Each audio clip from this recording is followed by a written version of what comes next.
सेवा हौवा सबैमा शुभ बिहानी नमस्कार। आज चाहिँ मेरो खाजामा पाइनएप्पल भुइँपटर छ साथीहरू। म पाइनएप्पलको आज ब्रेकफास्ट खाँदैछु, खाजा खाँदैछु। यो चाहिँ पाइनएप्पल काट्दैछु म पाइनएप्पललाई। यसलाई काट्नुपर्छ, नत्र भने फेरि कोक्याउँछ। यसलाई मजाले बनाउनुपर्छ।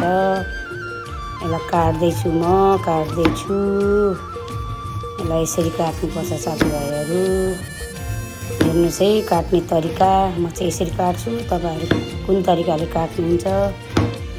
यसरी काट्छु म चाहिँ सबै यसको बाहिरको बोक्रा फालेर। यसलाई फेरि साइडबाट यसको त्यो कोक्याउने चिज यसरी फाल्नुपर्छ। साइडबाट एक्लै हुन्छ, यसको एउटा मिसो हुन्छ, त्यो मिसोबाट लाइनै गरेर फाल्नुपर्छ साथीहरू। यो मजाले फालेपछि कोक्याउँदैन। यसलाई मजाले यसरी बनाउने हो। मजाले यसरी बनाएर यसरी काटेर रेडी हुन्छ, खानाको लागि तयारी हुन्छ साथीहरू। त्यो खानाको लागि तयारी हुँदैछ। काट्दैछु मैले यसलाई साइडको।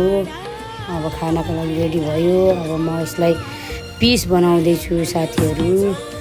यसको बिचको भाग पनि यसरी फाल्नुपर्छ। यो फालेर अब म पिस बनाउँदैछु। यो पिस भयो साथीहरू। यसरी पिस बनाएपछि खानालाई सजिलो हुन्छ। पिस भयो, यसरी पिस बनाउने म चाहिँ यो तरिकाले बनाउँछु साथीहरू। यसरी हो काट्ने तरिका। यसरी काट्ने, यसरी काट्दै राख्छु म। काट्दै यो खानाको लागि रेडी भयो। यो चाहिँ बिरानीसँग खाँदैछु साथीहरू। ब्ल्याक साल्ट तयारी टेस्टी भयो साथीहरू। खानालाई एकदम मिठो। आजको मेरो खाजा यही है साथीहरू। मेरो ब्रेकफास्ट भइसक्यो।